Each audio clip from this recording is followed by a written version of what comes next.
सभी को नमस्कार। आज की जो हमारी वीडियो है वो नोट्स रिवीजन जो हम कर रहे थे उसके ऊपर है।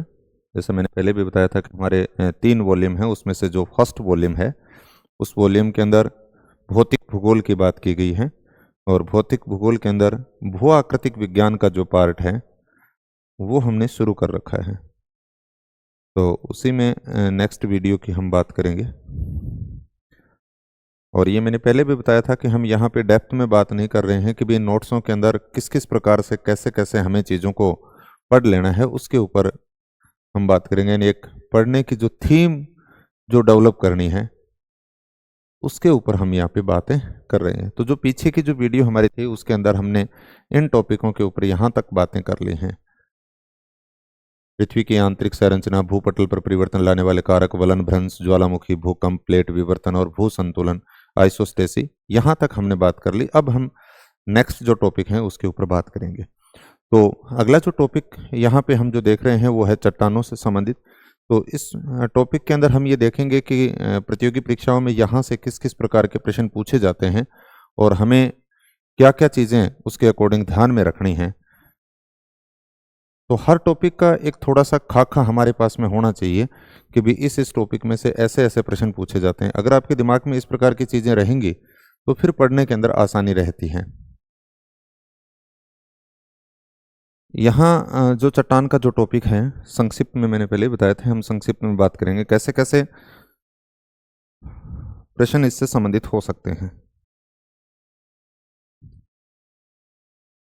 सबसे पहले यदि अध्ययन बिंदु की अगर इसके ऊपर बात की जाए तो यहाँ पे हम देखेंगे कि चट्टान किसको कहते हैं और भूपटल पर पाए जाने वाले तत्व और खनिजों से संबंधित एक प्रश्न पूछ लिया जाता है। यानी इनको सबसे अधिक मात्रा के अंदर कौन से तत्व पाए जाते हैं या कौन से खनिज पाए जाते हैं, पेट्रोलॉजी क्या है, मोहो स्केल क्या है और चट्टानों का जो वर्गीकरण की बात करते हैं।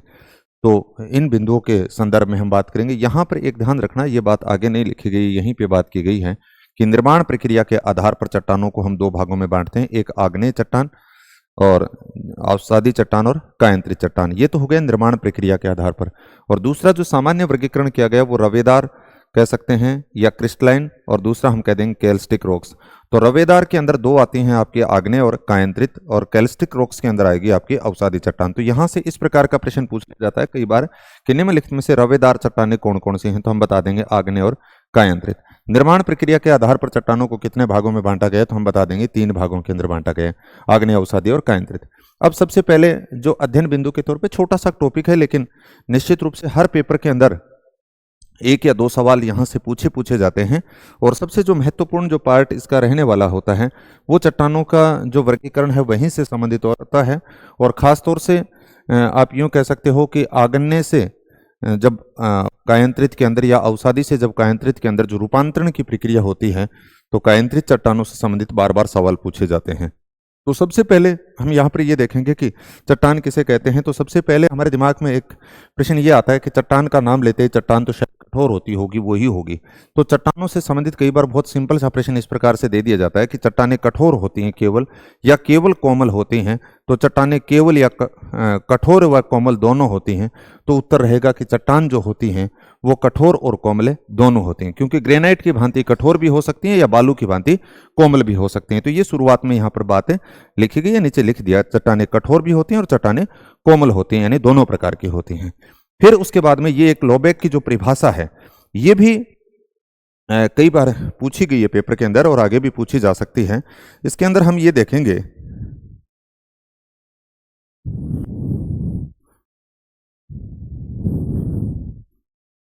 कि आपके सामने पूरा का पूरा इस प्रकार से सेंटेंस दे दीजिए, सेल अपने पर्यावरण का प्रतिफल होती हैं।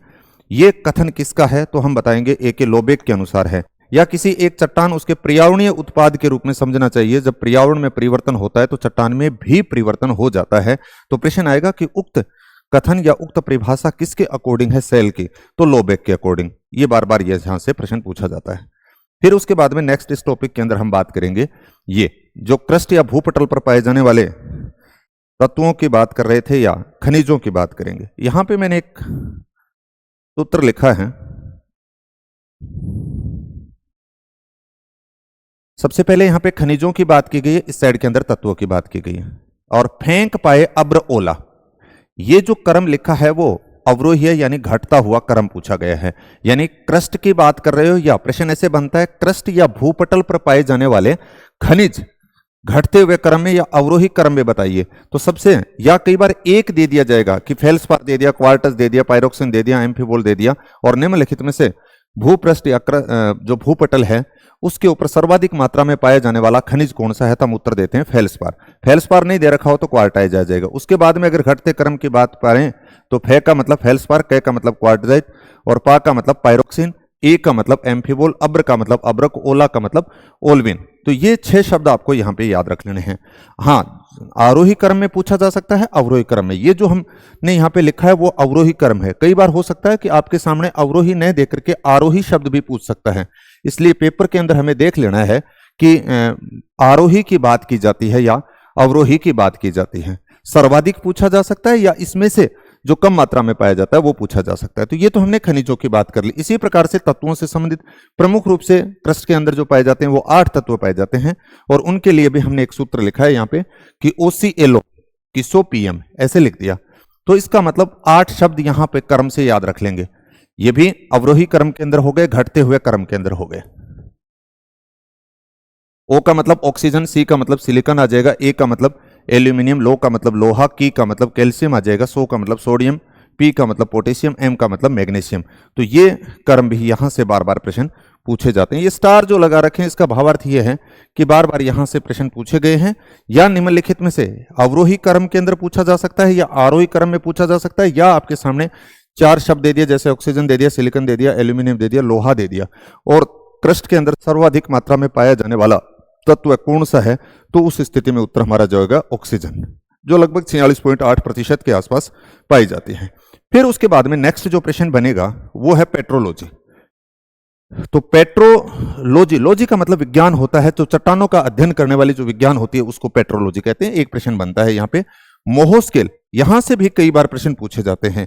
जिस प्रकार से हमने पीछे भी बात की थी, जब भूकंप से संबंधित बात कर रहे थे, वहां पे रिक्टर स्केल की बात की थी, रोसीफेरल की बात की थी, मर्केली स्केल की बात की थी, तब मैंने एक शब्द लिखा था कि मोहो स्केल। तो मोहो स्केल जो है वो भूकंप से संबंधित न होकर के चट्टानों की जो कठोरता होती है उसका मापन किया जाता है मोहो स्केल से। तो ये भी प्रश्न आपके सामने ऐसा हो सकता है कि चट्टानों की कठोरता का मापन किसके द्वारा किया जाता है, तो मोहो स्केल से।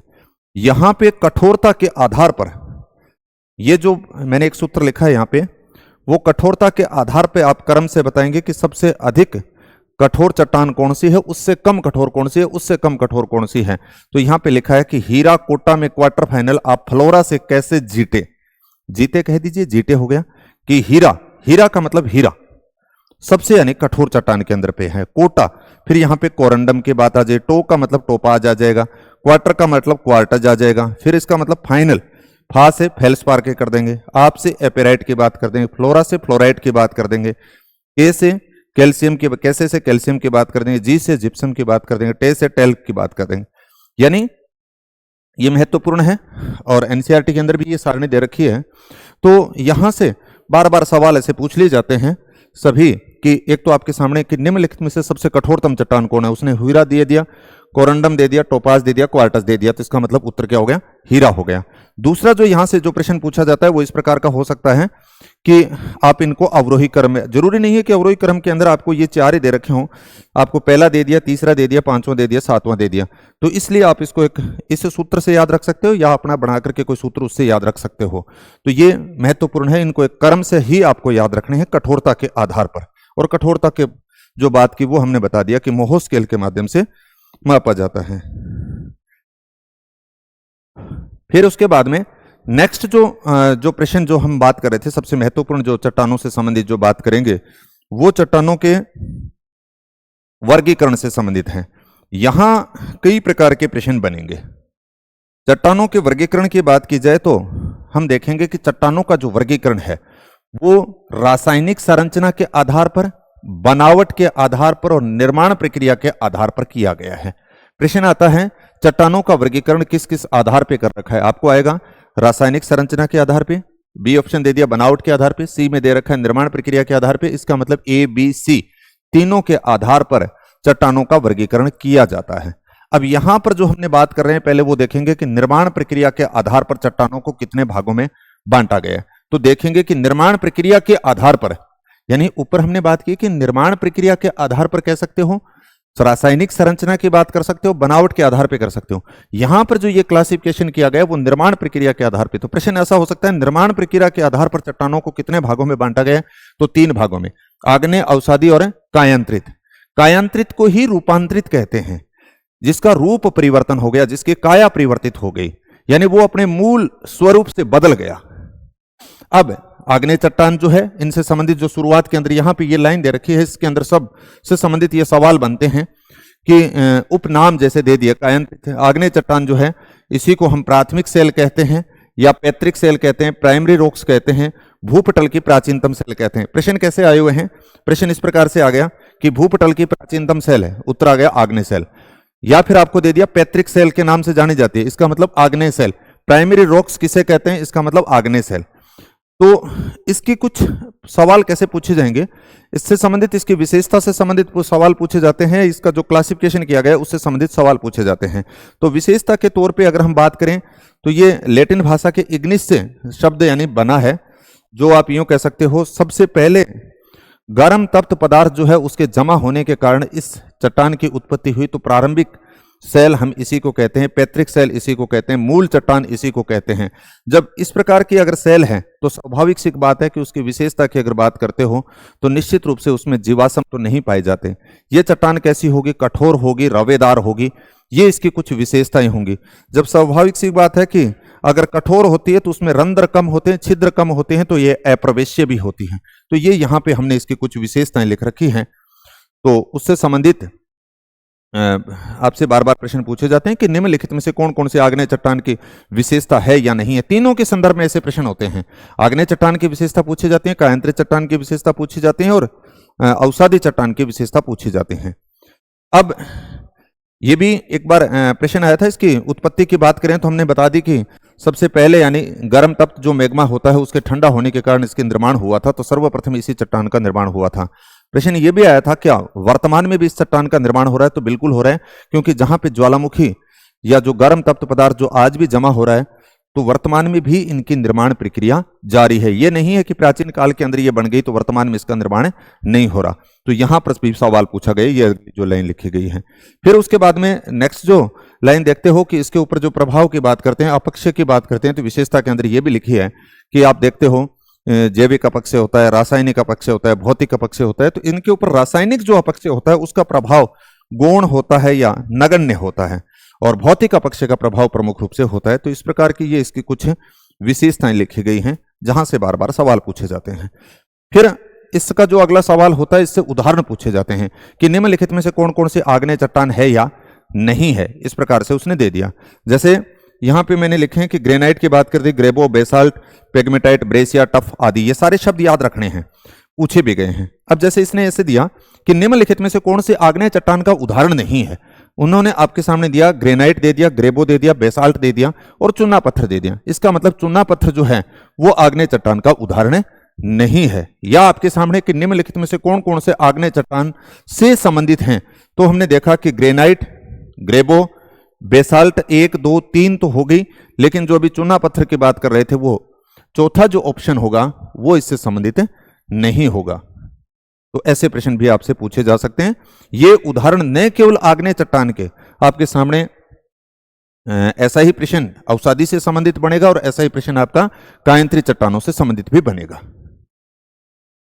आगे जो इसमें देखेंगे हम, आग्नेय चट्टानों का वर्गीकरण किया गया है। आग्नेय चट्टानों के वर्गीकरण की अगर बात करेंगे तो आग्नेय चट्टानों का वर्गीकरण हम 3 भागों के अंदर बांट रखा है। एक तो आप देखोगे कि उत्पत्ति के आधार पर बात की गई है, फिर उसके बाद में हम देखेंगे रासायनिक संरचना के आधार पर बात की गई है, और फिर हम देखेंगे कणों के आधार पर बात की गई है। इन तीनों से संबंधित ही सवाल पूछे जाते हैं। तो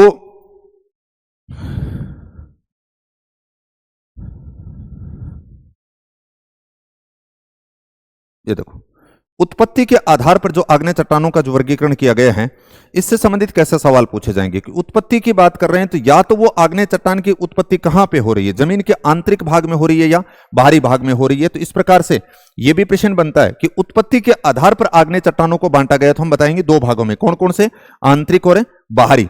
अब बात आती है कि आंतरिक के अंदर वो बहुत अधिक गहराई के अंदर होती है, तो उसको हम पातालीय बोलते हैं। जैसे आप ये देखते हो कि ये जमीन का ऊपरी, ये तो सरफेस हो गई, ये तो सरफेस के बाहरी भाग पे यहां पे कुछ जमा होता है तो उसको हम बोलते हैं बाह्य आग्नेय चट्टान, और जब आंतरिक भाग में जमा होती है तो उसको हम बोलते हैं आंतरिक। अब आंतरिक को आप ये देखेंगे ये अत्यधिक गहराई वाले है तो इसको तो हम बोल देंगे पातालीय, और ये जो बीच वाला एरिया है इसको हम बोल देंगे मध्यवर्ती। तो इस प्रकार से आग्नेय जो चट्टान है उनको उत्पत्ति के आधार पर आपने दो भागों में बांट दिया, एक तो आंतरिक और दूसरी बाहरी।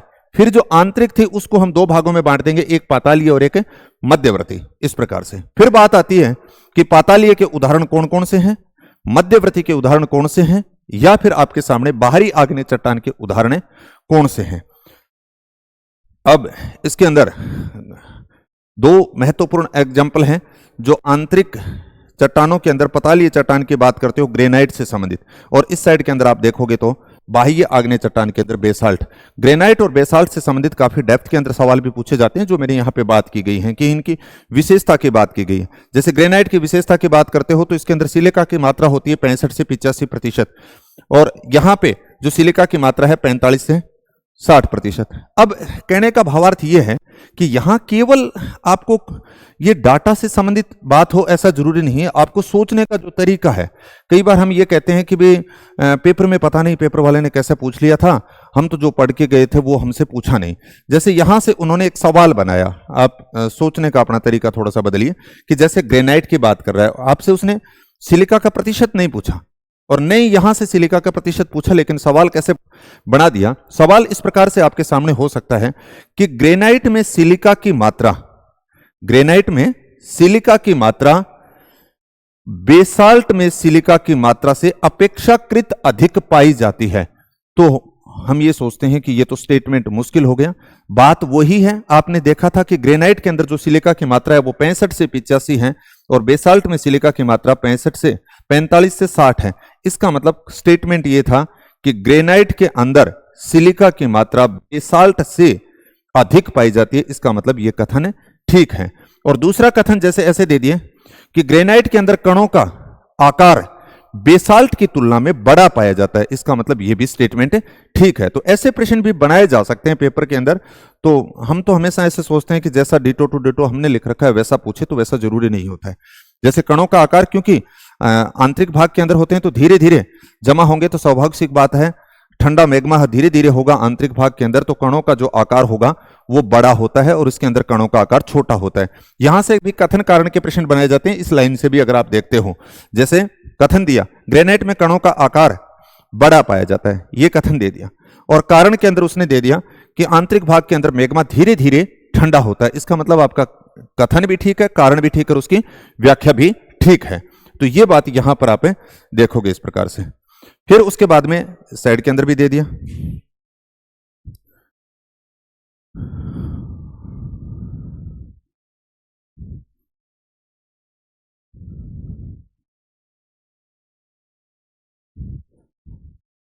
ग्रेनाइट के अंदर प्रमुख अगर निर्माण प्रक्रिया की अगर हम बात करेंगे तो यहां पे आपको आगे दिखा रखे हैं इस प्रकार से कि इसमें क्वार्टज व आर्थोक्लास से बना होता है। यानी इसमें मुख्य रूप से ग्रेनाइट के अंदर भी आप देखते हो तो फेल्सपार पाया जाता है, और बेसाल्ट के अंदर भी अगर हम बात करें तो प्रमुख रूप से यानी फेल्सपार पाया जाता है। तो ये यहां पे हमने दिखा रखे हैं। तो दोनों ये भी प्रश्न आपको याद रखने हैं।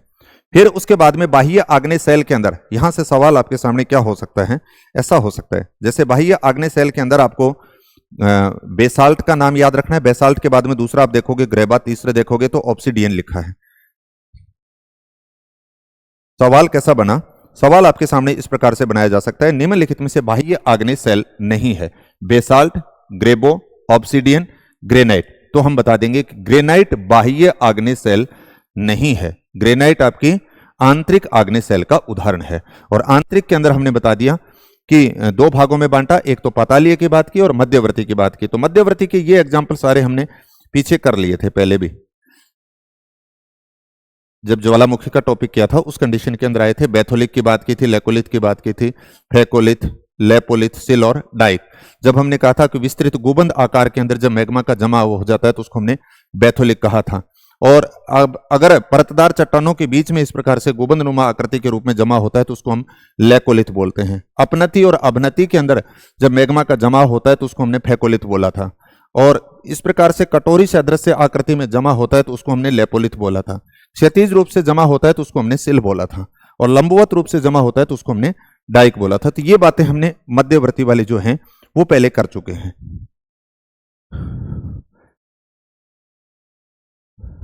अब उसके बाद में उत्पत्ति के आधार के बाद में दूसरा हम देखेंगे कि रासायनिक संरचना के आधार पर, रासायनिक संरचना के आधार पर अभी अगर आप देखते हो तो हम ये देखेंगे दो भागों के अंदर बांट दिया हमने। एक रासायनिक संरचना के आधार पे अम्लीय की बात करेंगे, दूसरी हम बेसिक की बात करेंगे, अम्लीय और बेसिक। अम्लीय के अंदर अगर हम देखते हैं, अम्लीय की बात कर लेंगे, दूसरा हमने मध्यवर्ती की बात कर ली, तीसरा बेसिक की बात कर ली, चौथी अल्ट्रा बेसिक की बात करेंगे। यहां पे क्या बात बताई गई है कि अम्लीय के अंदर देखते हो तो सिलिका की मात्रा 65 से 85% पाई जाती है, और इसका उदाहरण की अगर बात करें तो ग्रेनाइट आता है। इसी प्रकार से मध्यवर्ती इसमें सिलिका की मात्रा होती है वो अम्लीय और बेसिक के बीच की आ जाएगी, जिसमें डायोराइट और एंडेसाइट आएंगी। और बेसिक की अगर बात करें तो इसके अंदर बेसाल्ट, ग्रेबो, डोलेराइट ये आ जाएंगे। अल्ट्रा बेसिक जिसमें 45% से कम पाया जाता है सिलिका की मात्रा, पेरिडोटाइट। क्योंकि रासायनिक संरचना के अंदर हम ये कह रहे हैं कि सिलिका की मात्रा के आधार पर, तो ये घटती हुई सिलिका की मात्रा के आधार पर भी है। अम्लीय आ गया, फिर मध्यवर्ती आ गया, फिर बेसिक आ गया, फिर अल्ट्रा बेसिक आ गया। तो यहां पर आपके सामने ऐसा भी हो सकता है कि ये सारी की सारी आग्नेय चट्टानों के ही उदाहरण हैं कि निम्नलिखित में से कौन कौन से आग्नेय चट्टान के उदाहरण हैं, या सिलिका की मात्रा सबसे ज्यादा किस में पाई जाती है। तो हम देखेंगे ग्रेनाइट के अंदर सिलिका की मात्रा सबसे ज्यादा पाई जाती है। तो ये चारों पांचों एग्जाम्पल याद रखेंगे आप यहां पे। फिर उसके बाद में कणों के आधार पर, यह भी प्रश्न आजकल बदलते हुए पैटर्न के अकॉर्डिंग यहां से पूछा जाता है कि जो कणों के आग्नेय जो चट्टान है, पहले हमने उत्पत्ति के आधार पर देखा, फिर हम बात कर रहे थे रासायनिक संरचना के आधार पे, अब बात करेंगे कणों के आधार पे। कणों के आधार पर 4-5 में बांट रखा है। तो यहां पे आप देखोगे पैग्मेटिक, फिर फेनेरेटिक, फिर एफेनेटिक, फिर ग्लासी और फिर फोरफाइरेटिक। अब सीधे तरीके से आप याद रख सकते हो, पैग बहुत बड़े बड़े, बड़े नहीं बहुत बड़े बड़े, याद रह जाएगा। इसका मतलब बहुत बड़े कण वाली जो आग्नेय चट्टान होती है वो कौन सी होती है, पैग्मेटिक। फिर उससे थोड़ा सा फेन, यानी पैग लगाए हुए हैं बहुत बड़े बड़े, तो इसका मतलब फेन की आवश्यकता होगी, तो आप फेनेरेटिक याद रख सकते हो, बड़े कणों वाली। और फिर एफेनेटिक, सूक्ष्म कणों वाली। ग्लास जो होता है उसके अंदर कोई कण नहीं होना चाहिए, साफ सुथरा होना चाहिए, तो इसका मतलब ग्लासी की बात करें तो बिना कणों वाली हो गई।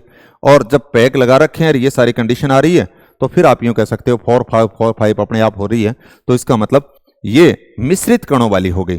पोरफाइरेटिक आग्नेय सेल है वो मिश्रित कणों वाली। तो 4-5 शब्द होते हैं, बहुत बड़े बड़े, या फिर बड़े कणों की बात कर देंगे, या फिर आप सूक्ष्म कणों की बात कर देंगे, या बिना कणों वालों की बात कर देंगे, या फिर मिश्रित कणों वालों की बात करेंगे। तो बड़े कण आते ही आपको याद होना चाहिए, पैग बहुत बड़े बड़े हो जाएंगे। फिर उसके बाद में फेन आ जाएगा, फेनेरेटिक आएगा बड़े कण वाली, फिर उसके बाद में एफेनेटिक, फिर उसके बाद में ग्लासी, यानी ग्लास एक तरह से साफ सुथरा होना चाहिए, बिना कण वाला होना चाहिए।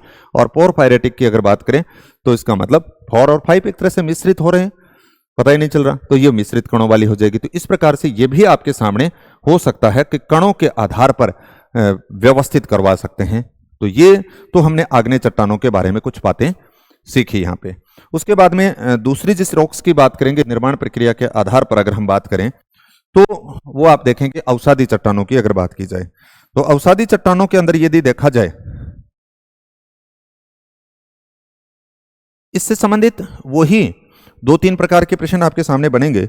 एक प्रश्न तो यह बनेगा कि अवसादी चट्टानों की अगर बात कर रहे हो, सेडिमेंट्री रॉक्स की बात कर रहे हो, तो यानी अवसाद जो होते हैं उनके जमा होने के कारण मूल जो चट्टान होती है उसके अपक्षय और अपर्दन के कारण जो अवसाद प्राप्त होंगे, जो कंकड़ पत्थर मिट्टी जो जमा होगी, उससे जिस चट्टान का निर्माण होता है उस चट्टान को बोलते हैं अवसादी चट्टानें। अब बात यह आती है कि अब उसके साथ में स्वाभाविक सी बात है, अवसादों के साथ में जीव अवशेष भी हो सकते हैं। ये कई बार इनसे संबंधित 4-5 प्रकार के प्रश्न पूछे गए हैं जो मैंने यहाँ पे लिख दिए हैं। जैसे अवसादों व जीवाश्मों के सीली भवन से, प्रश्न ऐसा लगता है कि अवसादों व जीवाश्मों के दो शब्द दे दिए कि अवसाद भी हो गए और जीवों के अवशेष हो गए। सिली भवन का मतलब वो एक साथ में इकट्ठी हो गई, परतों के रूप में जमा होती गई है, एक लेयर के तौर पे यानी बन गई है, तो उस प्रक्रिया को हम कह रहे हैं।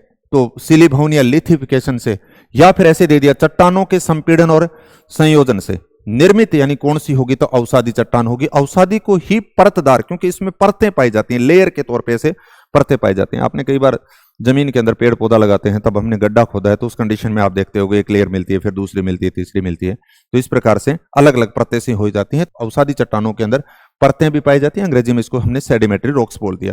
तो अवसादों के जमा होने के कारण तो ये सवाल पूछे गए हैं। ये भी सवाल आया हुआ है जैसे पौधों, जंतुओं और अन्य सूक्ष्म जीवों और अवसादों से निर्मित। प्रश्न कैसे आया? प्रश्न ऐसे दे दिया कि पौधों यानी पेड़ पौधे हो गए, जंतु हो गए, अन्य सूक्ष्म जीव हो गए और अवसाद हो गए, उसने विशेषताएं दे दी। अब उक्त किससे संबंधित? स्वाभाविक सी बात है कि वो अवसादी चट्टान है या आग्नेय चट्टान है या कायंत्री चट्टान है, ऐसा पूछना जा रहा है। इसका मतलब ये कौन सी होगी कि भी पौधे भी हैं, जीव जंतु भी हो गए, अवसाद भी हो गए, उन सब के मिश्रण के कारण जिस चट्टान का निर्माण होता है वो तो अवसादी चट्टानी होती है। तो ये अवसादी चट्टान से संबंधित है।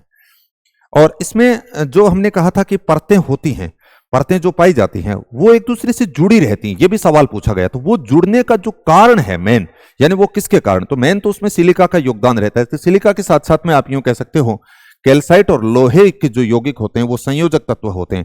प्रश्न कैसे पूछा गया कि अवसादी चट्टान के अंदर मुख्यतः संयोजक तत्व कौन से हैं? तो संयोजक तत्व के अंदर सबसे महत्वपूर्ण आ जाएगी सिलिका और उसके साथ में कैल्साइट और लोहे के तत्व हैं। अब इसका जो अगला सवाल बनता है वो इसकी विशेषता से संबंधित प्रश्न बनता है। विशेषता की अगर बात करें तो हम ये देखेंगे कि जो अवसादी चट्टान वाला है उसकी विशेषता के तौर पे अगर आप देखते हो तो वही इसके अंदर जीव अवशेष पाए जाते हैं, कोमल होती हैं इसके अंदर। अब स्वाभाविक सी बात है कि जो जगह होगी मतलब छिद्र होते हैं, रंध्रमय होती है, और जब जल अगर रंध्र होंगे तो उसमें अगर हम पानी डालते हैं तो वो आसानी से चला जाएगा।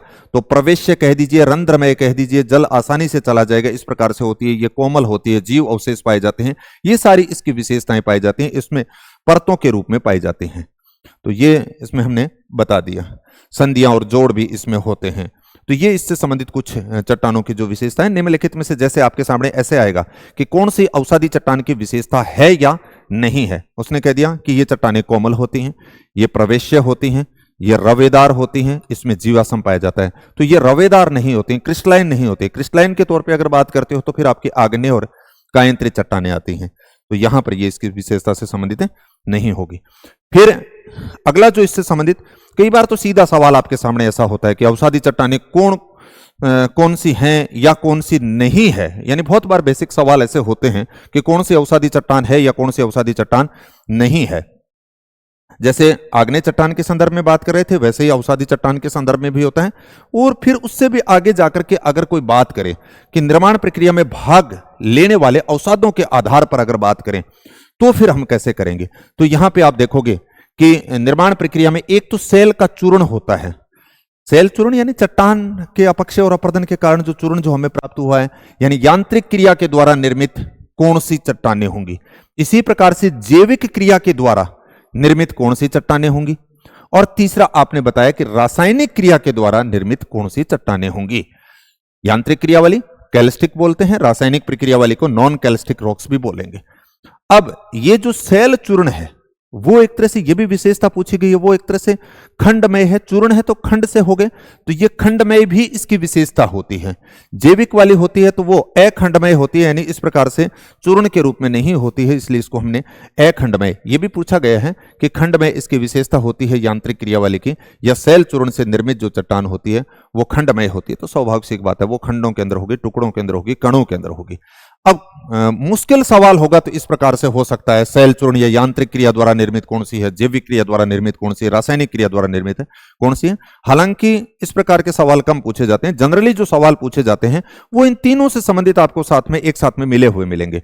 मिले हुए का मतलब हो गया कि आपके सामने ऐसे दे दिया कि निम्नलिखित में से कौन सी अवसादी चट्टान से संबंधित जैसे आजकल ग्रुप में देने लग गए। ग्रुप का मतलब हो गया कि जैसे 4 आपके सामने ऐसे स्टेटमेंट लिखे, 1 2 3 और 4, और नीचे जैसे ग्रुप में ऐसे दे दिया कि 1 2 ठीक है, बी के अंदर दे दिया जैसे 2 3 ठीक है, सी के अंदर बात कर ली 2 4 ठीक है, डी के अंदर कर दिया कि 1 4 ठीक है, या इस प्रकार से दे दिया 1 2 3 और 4 ठीक है, ऐसे देते हैं मतलब। तो यहां पे अगर हम बात करें कि उसने आपके सामने दे दिया कि निम्नलिखित में से कौन कौन सी अवसादी चट्टानों से संबंधित हैं, और आपके सामने ऑप्शन के तौर पे उसने बात कर रखी है, जैसे ग्रेनाइट की बात कर रखा है एक नए नंबर के ऊपर। 2 नंबर के ऊपर अगर देखें तो उसने यहाँ पे ग्रेबो की बात कर ली। तीसरा अगर देखें तो यहां पे चूना पत्थर की बात कर ली। चौथा अगर हम देखें तो जिप्सम की बात कर ली। तो इसका मतलब 1 और 2 जो हैं वो तो आग्नेय चट्टान से संबंधित हैं, ग्रेनाइट और ग्रेबो, और 3 और 4 जैसे मैंने यहाँ पे चूना पत्थर और जिप्सम की जो बात की, तो इसका मतलब ये किससे है, अवसादी चट्टानों से। तो ऐसा यानी 3 और 4 ही स्टेटमेंट ठीक है। तो यहां पे हम देखेंगे कि सेल चूर्ण के आधार पर, जैविक क्रिया के आधार पर और रासायनिक क्रिया के आधार पर जो वर्गीकरण किया गया है, तो सेल चूर्ण के आधार पर अगर देखते हो तो यहां पे काफी जो शब्द एक लिखा गया, एक सूत्र लिखा है छोटा सा कि बालूका को मर्ग्यो सालो, इस प्रकार से शब्द लिखा है। ये एक सिर्फ याद रखने के लिए पहले पहले शब्द लिए गए, किसी को भावनात्मक रूप से सोचने की जरूरत होने के बालूका का नाम कैसे लिया गया। तो यहाँ पे बालू का मतलब यहाँ पे बालूका की बात की गई है, काको का मतलब कॉन्ग्लोमेरेट की बात की गई है, मर्ग्यो इसका मतलब मर का मतलब मृतिका की बात की गई है, सालो इसका मतलब से सेल की बात की गई है, लो से लोहिस की बात की गई है। तो इस प्रकार से आप इसको याद रख सकते हो। दूसरा चूड़ी कंगन खड़कावे, ये शब्द याद रख सकते हो जो जैविक है, जीवित है। चूड़ी चूना पत्थर की बात कर ली, कंगन चूड़ी डी से डोलोमाइट की बात कर लेंगे, कंगन की बात करेंगे तो यहां पे हम कोयले की बात कर लेंगे, गैस से गिजराइट की बात कर लेंगे, और फिर उसके बाद में खड़कावे इसका मतलब खड़िया मिट्टी या चौक मिट्टी की बात कर लेंगे। तो ये आपकी आ जाएंगी जैविक क्रिया वाली। और फिर रासायनिक क्रिया, यानी रसायन किसी ने ले लिया, आप यूं कह सकते हो, तो रसायन लिया हुआ तो अब आप यहां पे कह सकते हो सेलन हेला मारे। तो सेलन सेल खड़ी, हेला न से नमक आ जाएगा, हेला से हेलाइट आ जाएगा। अब आपके सामने ये जो है वो अवसादी, आप इनको कॉमन याद रख सकते हो, कोई दिक्कत नहीं है कि भाई बालूका को मर्ग्यो सालो इस सूत्र के अकॉर्डिंग हो गया, चूड़ी कंगन खड़कावे, सेलन हेला मारे। ये सारे शब्द एक साथ में आपको अवसादी चट्टानों को याद रखने के अंदर सहायता करेंगे। तो इस प्रकार से ये सिर्फ पहले पहले शब्द लिख करके और इनको हमने बना लिया है। तो ये याद रखने का दूसरा तरीका आपके सामने ये हो गया कि निर्माण प्रक्रिया के आधार पर हमने इनको 3 भागों के अंदर बांट लिया। फिर उसके बाद में नेक्स्ट जो अगली जिस चट्टान की हम बात करेंगे वो हमारी आएगी कायांतरित चट्टान।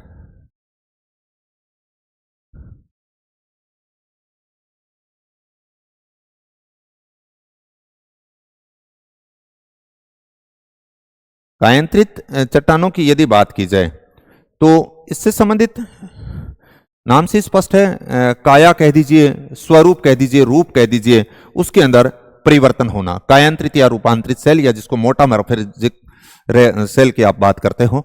तो यानी जिस प्रकार से हमारी काया की बात करें, हमारे स्वरूप की बात करते हैं, हमारे रूप की बात करते हैं, वो या तो अत्यधिक टेम्परेचर के अंदर दे दिया जाए या अत्यधिक दबाव की अगर बात कर ली जाए, तो अत्यधिक ताप और दाब के कारण जब कायांतरित चट्टानों के स्वरूप में परिवर्तन, जो आग्नेय या अवसादी चट्टानों का जो रूप होता है उसमें अगर परिवर्तन होता है तो उसको हम बोलते हैं कायांतरित चट्टानें या रूपांतरित चट्टानें। फिर उसके बाद में हम देखेंगे कि इसकी विशेषताएं कैसी होगी। स्वाभाविक सी बात है कि अत्यधिक ताप और दाब के बाद में जब चट्टान का स्वरूप अगर बदल जाता है तो उसकी विशेषताएं कैसी रह सकती हैं। तो यहां पे आप देखोगे कि ये चट्टानें कठोर होती हैं, ये चट्टानें अत्यधिक कठोर होती हैं, ये अप्रवेश्य होती हैं, इनमें खनिज संस्तर के अंदर परिवर्तन आता है, खनिज संरचना के अंदर, और धात्विक खनिजों की दृष्टि से इसके अंदर मैंने प्रधानता पाई जाती है। तो ये कुछ इसकी विशेषता से संबंधित प्रश्न पूछे जाते हैं। अनाच्छादन प्रक्रिया का प्रभाव भी इसके ऊपर कम होता है, तो ये इसकी विशेषता से संबंधित होंगे। अब यहां से भी रूपांतरण के प्रकार किसके आधार पे, ताप के आधार पे हो सकता है या क्षेत्रीय और गतिक रूपांतरण हो सकते हैं। तो ये हम ये देखेंगे। ये भी प्रश्न पूछा गया कि चूना पत्थर जो संगमरमर के अंदर जो बदलता है वो किस प्रकार के रूपांतरण का उदाहरण है। तो आप ये कह सकते हो तापीय और संस्पर्शीय। संस्पर्शीय मतलब तापमान का किसी क्षेत्र के संपर्क में आने के कारण वहां की स्वरूप जो बदल जाता है, तो उसको हम कहेंगे तापीय या संस्पर्शीय। अब इसके बाद में नेक्स्ट जो इसके अंदर हम देखेंगे, जो सबसे महत्वपूर्ण जो सवाल यहां से पूछे जाते हैं वो इस प्रकार के रहते हैं कि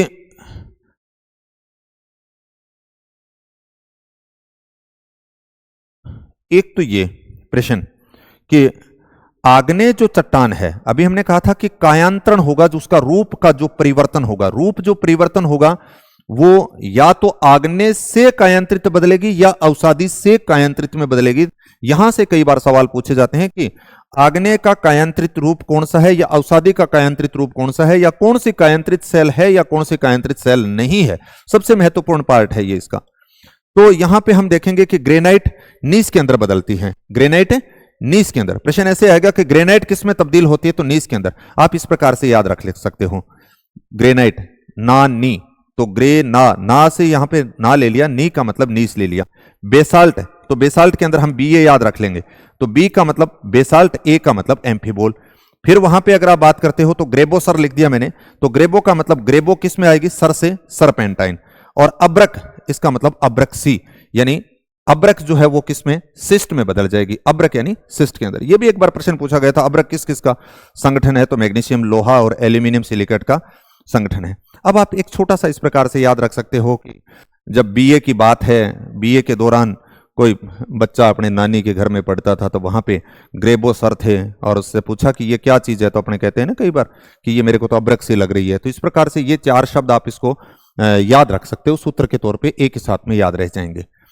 नेक्स्ट जो इसके अंदर हम देखेंगे वो हम इस प्रकार से देखेंगे कि अवसादी चट्टानें जो कायांतरित के रूप में बदलती हैं, अवसादी चट्टानें जो कायांतरित स्वरूप के तौर पे बदलती हैं। यहां से भी बार बार प्रश्न पूछे जाते हैं। इसके अंदर हम ये देखेंगे कि जो अवसादी चट्टानें हैं वो कायांतरित के अंदर जो बदल रही हैं, बालू का जो पत्थर है, सैंडस्टोन है, वो किसमें बार बार बालू का को, अभी याद रख लेना, बालू का पत्थर का को क्वार्टजाइट के अंदर बदल जाएगा। बालू का पत्थर या सैंडस्टोन की बात करते हैं, ये दोनों बहुत महत्वपूर्ण है। चूना पत्थर जो है या लाइमस्टोन किसमें बदलता है, संगमरमर के अंदर। डोलोमाइट भी संगमरमर के अंदर बदलता है। खड़िया मिट्टी या चौक मिट्टी भी संगमरमर में बदलते हैं। सेल जो होती है वो स्लेट में बदलती है, स्लेट फिर फाइलाइट में बदलती है और फाइलाइट फिर सिस्ट के अंदर बदलती है। आगे से आगे इस प्रकार से कायांतरित होते जाते हैं। क्ले होती है वो भी स्लेट में बदलती है। कोयला हम देखते हैं कि कोयला ग्रेफाइट में बदलता है, ग्रेफाइट फिर हीरे में बदलता है। तो इस प्रकार से ये भी कायांतरित का स्वरूप हो गया। और कॉन्ग्लोमेरेट होती है वो भी नीस के अंदर बदलती है। तो ये आपके सामने पूछे जाते हैं कि ये तो अवसादी चट्टानों से कायांतरित स्वरूप की बात की गई है। और पहले जो हमने बात की थी कि वो आग्नेय चट्टान से कायांतरित की। पुनः कायांतरण रूपांतरण की बात करें, पुनः रूपांतरण क्या होता है, कभी कभी कायांतरित सेल भी वापिस से रूपांतरित हो जाती है, वापिस से कायांतरित हो जाती है, तो उसको हम बोलते हैं पुनः रूपांतरण या पुनः कायांतरण। रूपांतरित सेलों से रूपांतरित कह दीजिए, कायांतरित कह दीजिए, मेटामॉर्फोजिक कह दीजिए, एक ही बात है। यहां से अगर हम देखेंगे रूपांतरित सेलों के दो प्रकार होते हैं। ये भी सवाल काफी डेप्थ में जाके पूछे जा सकते हैं। दो भागों के अंदर, यानी कैसे बात करेंगे कायांतरित जो सेल हैं, इसके अंदर एक हम बात करेंगे पत्राभिकृत और एक बात करेंगे अपत्राभिकृत।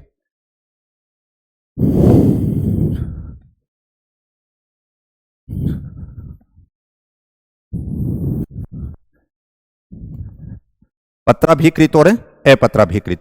पत्राभिकृत के अंदर अगर आप देखोगे तो यानी कायांतरित चट्टानें जो परतों के रूप में, जनरली इसमें परतें नहीं पाई जाती हैं, कायांतरित चट्टानें जो परतों के रूप में, जो लेयर के रूप में पाई जाती हैं, उसको हम बोलते हैं पत्राभिकृत या फोलिएशन।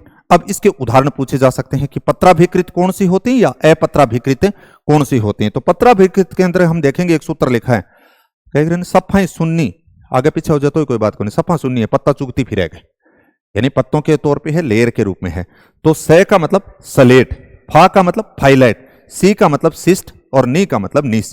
ये कायांतरित जो चट्टानें हैं वो फोलिएशन है या पत्राभिकृत है। यहां आपके सामने प्रश्न कैसे आएगा कि निम्नलिखित में से कायांतरित चट्टान जो पत्राभिकृत नहीं है, जैसे उसने दिया स्लेट, सिस्ट, नीस और संगमरमर, तो संगमरमर जो है वो पत्राभिकृत नहीं है, वो अपत्राभिकृत है। 2-3 एग्जांपल हमने इसके भी यहां पे लिखे कि सर के संग क्वार्टर में अपात्र है, तो सर का मतलब यहां पे सरपेंटाइन कह सकते हो, और संग का मतलब संगमरमर कह देंगे, क्वार्टर का मतलब क्वार्टजाइट कह देंगे।